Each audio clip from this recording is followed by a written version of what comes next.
Good morning सभी को। मैं आप सभी का स्वागत करती हूँ रामायस में। तो कैसे हैं आप सभी लोग? आई होप क्या होंगे।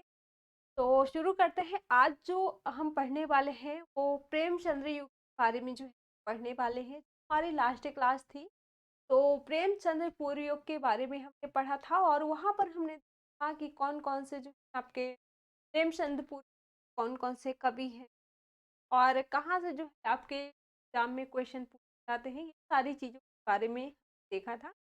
आज जो हम देखने वाले हैं हिंदी साहित्य में, तो प्रेमचंद युग के अंतर्गत यानी कि प्रेमचंद युग की अगर हम बात करें तो प्रेमचंद के हम उपन्यासों की बात करेंगे।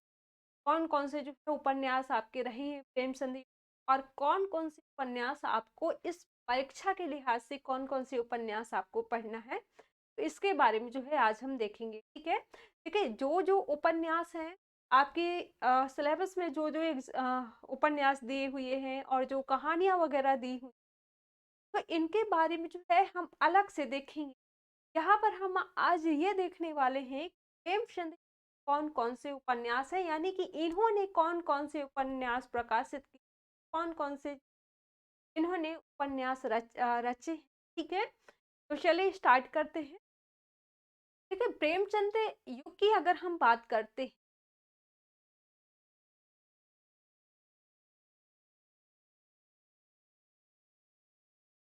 तो इनके उपन्यासों में हम देखने वाले हैं 1880 से 36 तक के 36 तक में जो है इन्होंने कौन कौन से उपन्यास रचे हैं, इसके बारे में हम देखने वाले हैं। तो सबसे पहले हम थोड़ा सा इसके परिचय की बात कर लेते हैं प्रेमचंद।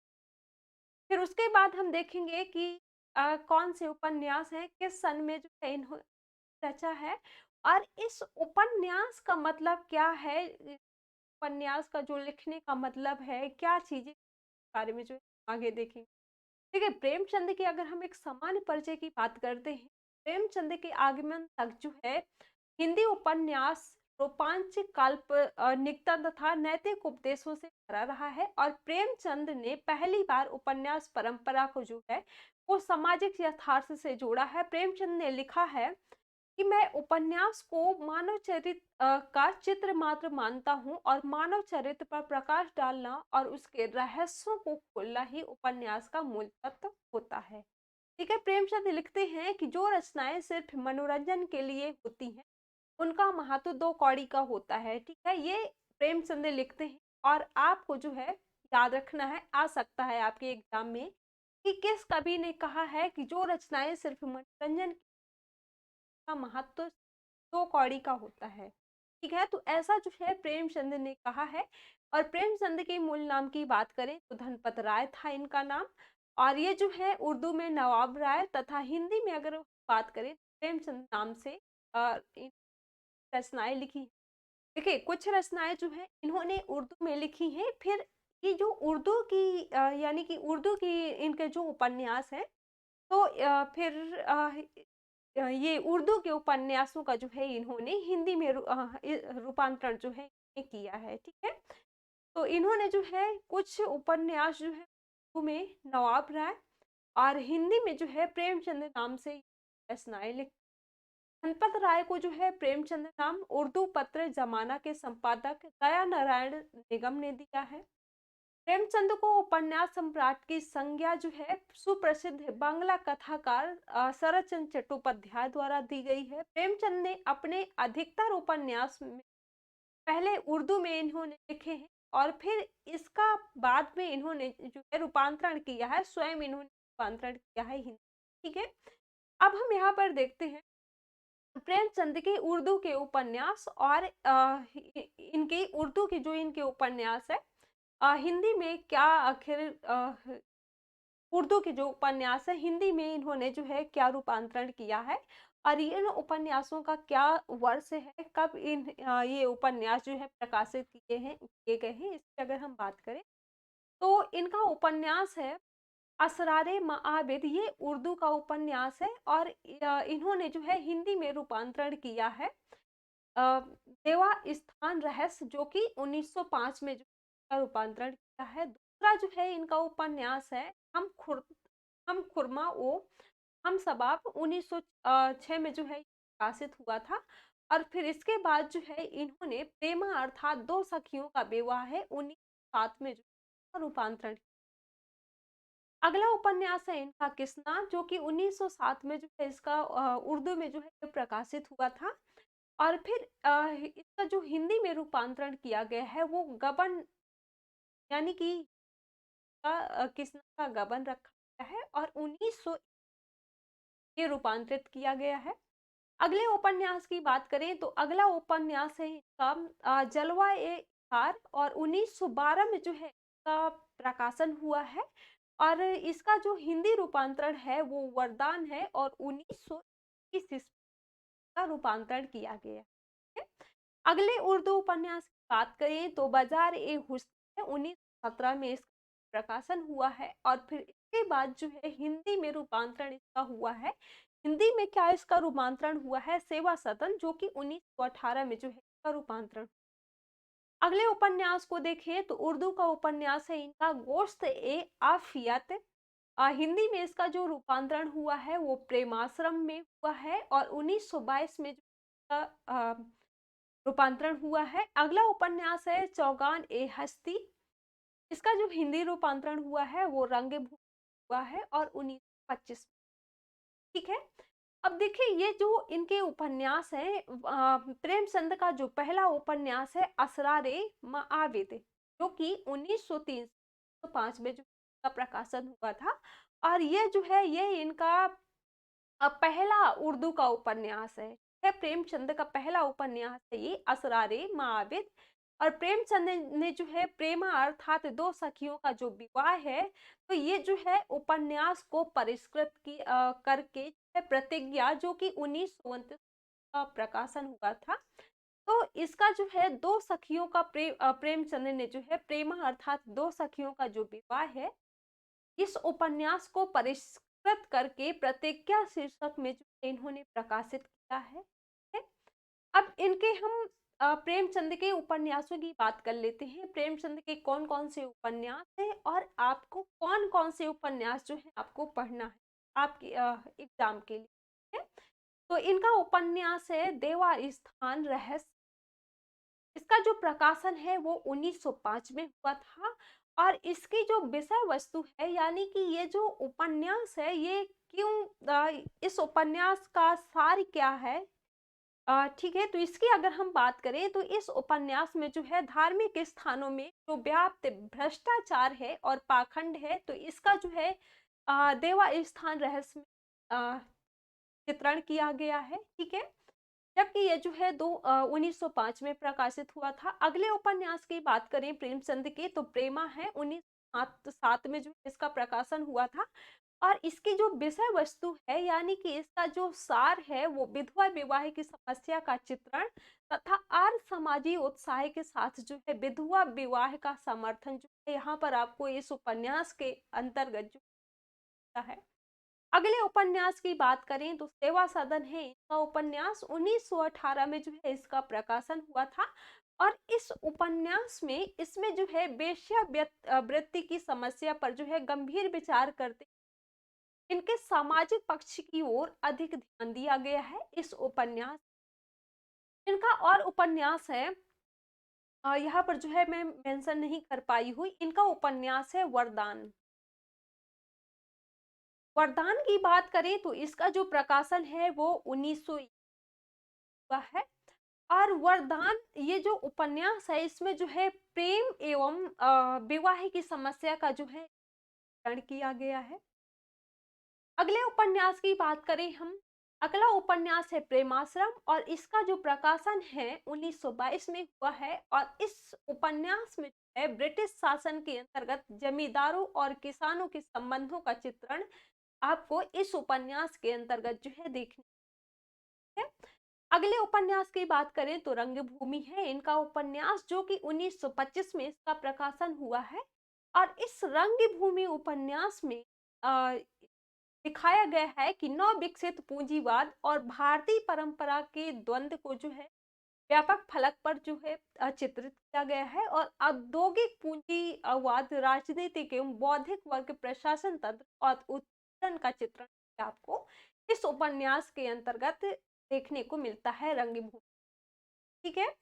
अगले उपन्यास की बात करें तो कायाकल्प है इनका उपन्यास, और इस कायाकल्प उपन्यास का प्रकाशन जो है वो 1929 में हुआ है, सॉरी 1926 में हुआ है। और इस उपन्यास में कहा गया है, इस उपन्यास में दिखाया गया है जमींदारी प्रथा का, इसमें वर्णन किया गया है, और जगदीशपुर रियासत की रानी देवप्रिया की विलास लीलाओं और उनके जो है पुनर्जन्म के अलौकिक चमत्कारों की जो है कथा आपको इस उपन्यास के अंतर्गत। इनके अन्य उपन्यासों की बात करें तो प्रेमचंद का अगला उपन्यास है निर्मला, जिसका प्रकाशन जो है 1927 में हुआ है। और इस निर्मला उपन्यास के अंतर्गत जो है दहेज एवं अनमेल विवाह की समस्या जो है इसमें दिखाया गया है निर्मला के अंदर। अगले उपन्यास की बात करें गबन है, और इसका प्रकाशन जो है वो 1931 में हुआ है। और इस उपन्यास के अंतर्गत दिखाया गया है दिखावे और प्रदर्शन की प्रवृत्ति को यहाँ पर दिखाया गया है, और स्त्री की आभूषण प्रीता की त्रासदी का नाटकीय चित्रण जो है आपको गबन उपन्यास में जो है देखने को मिलता है, जिसका प्रकाशन जो अगले उपन्यास की ओर बढ़े तो अगला उपन्यास है प्रेमचंद का कर्मभूमि का प्रकाशन जो है 1932 में हुआ है। और इस कर्मभूमि उपन्यास की बात करें तो इसमें जो है राष्ट्रव्यापी आर्थिक मंदी और महात्मा गांधी के नेतृत्व में चलने वाले जो स्वाधीनता आंदोलन का जो है इसमें अंकन किया गया है। ये जो स्वाधीनता आंदोलन का जो किया गया है, स्वाधीनता आंदोलन के बारे में बताया जाता है। और साथ ही इसमें जो है अछूतों के सामाजिक जीवन में स्वीकृति का सवाल और सामाजिक राजनीतिक कार्यकलापों में जो है स्त्रियों की भूमिका के सवालों को गंभीरता से यहाँ पर जो है इस कर्मभूमि उपन्यास के अंतर्गत उठाया गया है। इसका प्रकाशन 1932 में है। अगला उपन्यास है गोदान। गोदान के बारे में जो है आपको ऑलरेडी जो है आपको पढ़ना है, यानी कि आपके सिलेबस में ये मेंस गोदान उपन्यास। और गोदान का जो प्रकाशन है वो 1936 में हुआ है। और इसमें जो है सामाजिक राजनीतिक कार्यकलापों में जो है स्त्रियों की भूमिका और भारतीय किसान जीवन गाथा यानी कि होरी के माध्यम से दिखाया गया है। इस उपन्यास की अगर हम बात करें, जो कि हम आगे ऑलरेडी बात करेंगे देखेंगे, जब हम उपन्यास पढ़ेंगे तो वहां पर हम देखेंगे कौन से उपन्यास जो है कौन कौन से जो है इसमें पात्र है। तो ये सारी चीजों के बारे में जो है हम देखेंगे। तो इस उपन्यास के बारे में अगर हम बात करें तो एक किसान के माध्यम से दिखाया गया है। इसका जो पात्र है गोदान का होरी है। होरी के माध्यम से ये सारी चीजें सामाजिक राजनीतिक कार्यकलापों में स्त्रियों की भूमिका और भारतीय किसान जीवन गाथा के बारे में आपको देखता है। इस उपन्यास के अन्य पात्रों की बात करें गोदान उपन्यास के, तो धनिया जो है आपको यहाँ पर देखने को जो कि होरी की पत्नी, और झुनिया आपको देखने को मिलेगी जो कि सबसे पहले अगर हम बात करें धनिया और होरी जो पति पत्नी। और फिर इनके जो है दो पुत्रियां हैं, इनकी जो है दो तीन पुत्रियां, दो तीन बच्चे होते हैं, 5-6 बच्चे होते हैं, लेकिन दो तीन लास्ट में बीमारी के कारण जो है, ठीक है। तो इनके जो है दो पुत्रियां आपको यहाँ पर देखने को, और सोना का नाम है, और एक पुत्र आपको देखने को मिलेगा जिसका नाम है गोबर। गोबर की पत्नी का नाम है है।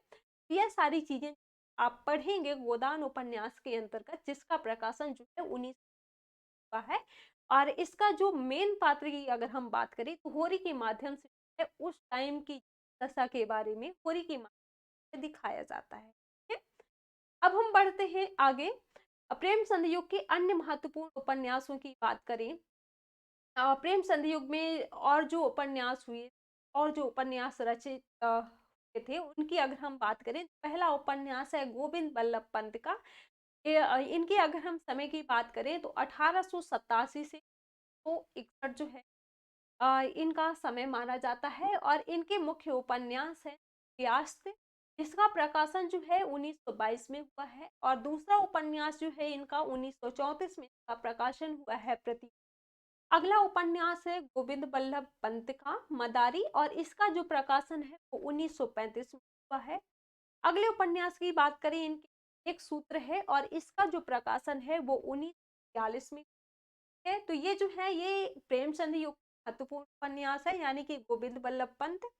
अगले उपन्यास की बात करें प्रेमचंद, तो गंगा प्रसाद श्रीवास्तव के उपन्यास है। और गंगा प्रसाद श्रीवास्तव के अगर हम समय की बात करें 1889 से 70 माना जाता है। और इनके प्रमुख उपन्यासों में अगर हम बात करें तो गंगा जमुनी, जिसका प्रकाशन जो है 1927 में। अगले उपन्यास की ओर बात करें तो अगला उपन्यास है इनका गंगा प्रसाद श्रीवास्तव का बेलायती उल्लू, और इसका प्रकाशन जो है वो 1932। स्वामी चौखटानंद, इसका जो प्रकाशन है। तो देखिए, अगर हम यहाँ पर बात करें प्रेमचंद के जो उपन्यास, आपको प्रश्न आ सकते हैं, लेकिन यहाँ पर जो है ये भी प्रश्न आ सकते हैं, प्रेमचंद युग के जो उपन्यासकार रहे हैं, उपन्यास जो इन्होंने जो है लिखे हैं, ठीक है, तो इन उपन्यासों के बारे में जो है आपको कुछ बता सकते हैं। तो ये भी जो है आपको याद रखना है। और जितने भी चीजें हैं आपको तो पीडीएफ के अंदर ये सारी चीजें आपको मिल जाएंगी। अगले उपन्यास की बात करें उपन्यासकार की, तो जयशंकर प्रसाद हैं और इनका जो समय है वो माना जाता है 1889 से 37। जयशंकर प्रसाद के उपन्यासों की बात करें, कंकाल 1929 में इसका प्रकाशन हुआ है। और अगला उपन्यास है तितली, इसका जो प्रकाशन है वो 1934। अगला उपन्यास है इरावती और इसका जो प्रकाशन है, ठीक है। देखिए, जयशंकर प्रसाद के अगर हम कंकाल की बात करें, कंकाल जो इनका उपन्यास 1900 का प्रकाशन हुआ है, तो इसमें जो है इस कंकाल उपन्यास के अंतर्गत हिंदू समाज की विकृतियों का चित्रण जो है आपको इसमें दिखाया जाता है। और साथ ही इसमें जो है प्रचलित तीर्थ स्थानों के मिथ्या डम्बरों एवं दुराचारों का इसमें आपको यथार्थ चित्र देखने को मिलता है। अगले उपन्यास की इनकी बात करें तो तितली है, जिसका प्रकाशन 1934 में हुआ है। और इस उपन्यास में जो है किसान मजदूर वर्ग और किसान मजदूर वर्ग पर जो होने वाले अत्याचार है और निम्न वर्ग की दयनीय के बारे में जो है इस तितली उपन्यास बताया जाता है। अगले उपन्यास की हम बात करें, अगले उपन्यासकार जो है यहाँ पर, ये जो है मैं यहाँ पर पीपीटी में मेंशन नहीं कर पाई हूँ। तो अगले उपन्यासकार हैं युग के, प्रेमचंद युग की अगर हम बात करें तो राधिका राधिका रमण प्रसाद हैं। और इनके अगर हम उपन्यासों की बात करें, इनका जो समय है वो 1890 से 1971 माना जाता है। और इनके महत्वपूर्ण उपन्यासों की बात करें तो राम रहीम हो गया, राम रहीम हो गया। और भी जो है इनके उपन्यास है, पुरुष और नारी हो गया, पुरुष और नारी। संस्कार भी जो है इनका उपन्यास है, जिसका प्रकाशन जो है 1942 में हुआ है। चुंबन और चांटा जो है इन्हीं का उपन्यास, और इसका प्रकाशन जो है वो 1956 में है। संस्कार का जो है 1942 में हुआ है। और पुरुष और नारी की अगर हम बात करें तो इसका जो प्रकाशन है वो 1939 में हुआ है, ठीक है। और राम रहीम की बात करें तो 1936 में इसका प्रकाशन हुआ है। तो ये है राधिका रमण प्रसाद के उपन्यास, ठीक है। इनका जो समय है वो 1890 से 1971 माना जाता है। अगले उपन्यासकार की बात करें तो अगले उपन्यासकार हैं विश्वंभरनाथ शर्मा।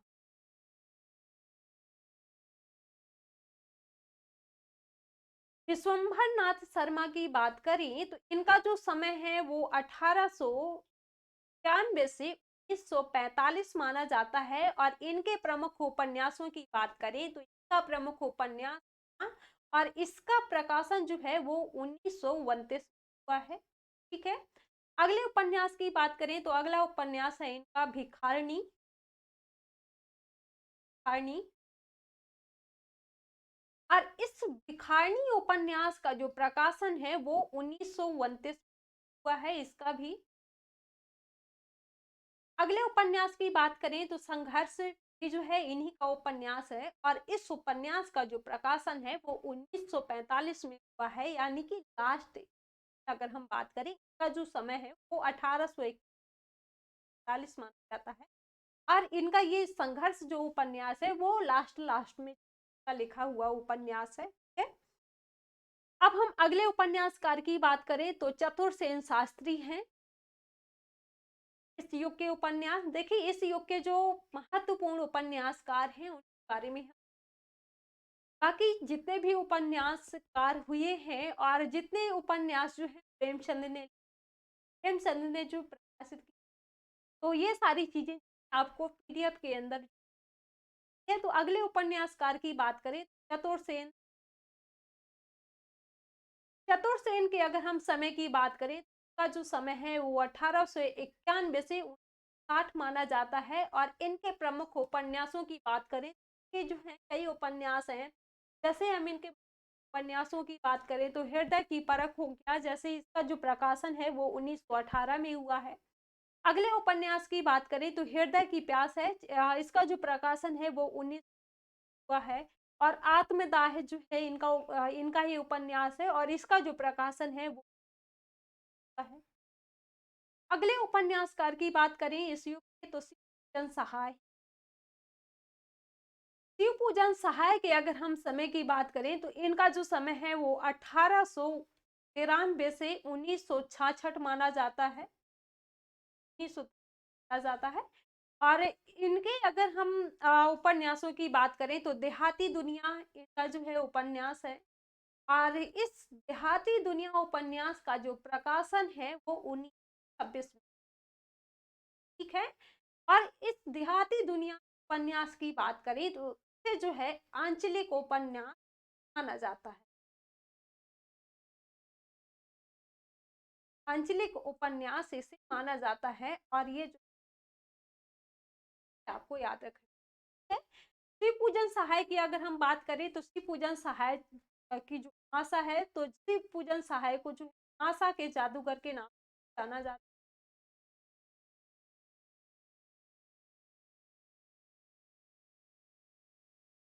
जादूगर नाम से भी जाना जाता है, ठीक है? अब अगले हम उपन्यासकार की बात करें इस के तो सिया राम शरण गुप्त है। और इनका जो समय है, सिया राम शरण गुप्त, इनका जो समय माना जाता है वो 1895 से 63 माना जाता है। और इनके उपन्यासों में बात करें तो गोद इनका जो है उपन्यास है और इस गोद उपन्यास का जो प्रकाशन है वो 1932 में हुआ है। अगले उपन्यास की बात करें तो अंतिम आकांक्षी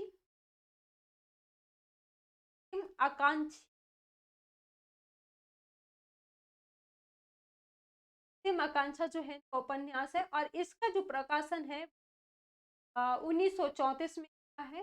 अगले उपन्यास की हम बात करें, नारी भी है इन्हीं का उपन्यास और इस उपन्यास का जो प्रकाशन है 1937, ठीक है। तो ये सारी चीजें आपको याद रखना है। अब हम आगे बढ़ते हैं। देखिए, अगर हम बात करें यहाँ पर जो मेन मेन उपन्यासकार हैं, उपन्यासों की अगर हम बात करें, सिया राम शरण गुप्त की अगर हम बात करें तो इनके जो उपन्यास हैं तो सिया राम शरण गुप्त जो गांधीवादी विचारधारा को जो है अपने उपन्यासों में लेकर के आते हैं। यानी कि अगर हम इनके गोद उपन्यास की बात करें, अंतिम आकांक्षा की बात करें, नारी, तो इनके जो उपन्यास है इन उपन्यासों के अंतर्गत जो है गांधीवादी विचारधारा के बारे में जो यहाँ पर आपको देख या रामचंद्र गुप्त की अगर हम बात करें गोद की, ये जो इनका उपन्यास है, तो इस गोद उपन्यास में जो है संदेह और आत्मविश्वास के कारण स्त्री पर समाज द्वारा किए जाने वाले जो अत्याचार हैं आपको चित्रण इसमें। अंतिम आकांक्षा की बात करें तो इस उपन्यास में पात्र राम लाल के माध्यम से यहाँ पर सामाजिक विषमता तथा समाज में व्याप्त जो भ्रष्टाचार है आपको यहाँ पर दिखाया जाता है, ठीक है। नारी उपन्यास की बात करें तो नारी उपन्यास जो है 1937 में प्रकाशित हुआ था और इस उपन्यास में तत्कालीन भारतीय स्त्री असहायता और विवशता का जो किया गया है और नारी उपन्यास जो है वो सियाराम शरण गुप्त की उपन्यास है। ये सारी चीजें जो है आपको याद रखनी। अब हम आगे बात करें उपन्यासकार के बारे में, सूर्यकांत त्रिपाठी निराला। ये भी जो है ये प्रेमचंद उपन्यासकार हैं, ठीक है। तो सूर्यकांत त्रिपाठी निराला की अगर हम बात करें, इनके उपन्यासों में अगर हम बात करें तो अप्सरा जो है इन्हीं का उपन्यास है। इस अप्सरा उपन्यास की बात करें तो इसमें जो है एक अभिजात कुलीन जो युवक है और वेश्या पुत्री के प्रेम तथा विवाह का जो है इसमें आपको चित्र देखने को मिलता है अप्सरा के अंदर। अलका जो है इनका उपन्यास है और इस उपन्यास के अंतर्गत, अलका उपन्यास के अंदर, इसमें जो है अवध क्षेत्र के किसानों की अभावग्रस्त तथा दयनीय स्थिति के बारे में जो अलका उपन्यास के बारे में दिखाया जाता है। गोपाल राय के अनुसार अगर हम बात करें निरूपमा में, तो निराला ने जो है अपने समय के आर्थिक एवं वैचारिक रूप से पिछड़े, रूढ़िगत और संस्कारों में जो जकड़े समाज के, ग्रामीण समाज के बारे में जो। प्रभावती की बात करें तो प्रभावती उपन्यास में जो, प्रभावती उपन्यास के अंतर्गत आपको स्वयं निराला ने जो है ऐतिहासिक रोमांस दी है। अगले उपन्यासकार की बात करें, प्रेमचंद युग के चतुरसेन शास्त्री हैं और चतुरसेन शास्त्री की अगर हम बात करें तो चतुरसेन शास्त्री का उपन्यास जो है लेखन प्रेमचंद युग में आरंभ होता है और फिर इसके बाद जो है उपन्यासकार के रूप में परवर्ती दौर में स्थापित होती है। और अध्ययन की सुविधा से अगर हम बात करें, सभी रचना, इन सभी रचनाओं का विवेचन जो है इसी युग में किया जाता है। तो ये जो है आपको याद रखना है चतुर्सेन शास्त्री के बारे में।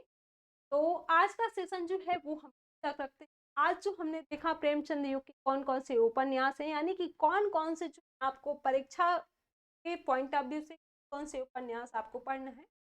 तो ये जितने भी आपके उपन्यास हैं, यानी कि जो आपको जो आपके सिलेबस में मेंशन है, यानी कि कौन कौन से जो है आपको उपन्यास पढ़ना है। जैसे गोदान हो गया, गोदान के बारे में जो जब उपन्यासों के बारे में बात करेंगे, जब उपन्यासों के बारे में पढ़ेंगे तो वहां पर हम देखें, ठीक है। तो आज का सेशन हम यहीं तक रखते हैं। अगली क्लास में जो प्रेमचंद्रोत्तर युग के उपन्यास और स्वतंत्रोत्तर युग के उपन्यास हैं उनके बारे में हम पढ़ेंगे।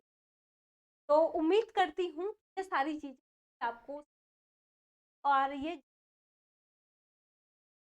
तो आपको जो है पीडीएफ में मिल जाएंगी। अगर आप पीडीएफ डाउनलोड, या तो आप इस नंबर पर,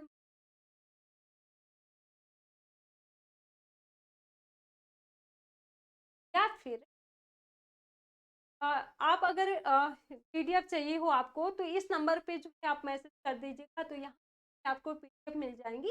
और राम आईएएस ऐप पे आपकी जितनी भी क्लासेस हुई और जितनी भी आपके सारी पीडीएफ जो है सभी क्लास राम आईएएस ऐप पर मिल। तो उम्मीद करती हूँ सारी चीजें आपको समझ, और आज का सेशन यानी कि प्रेमचंद और बात के उपन्यास के बारे में जो अगली क्लास में। Bye, thank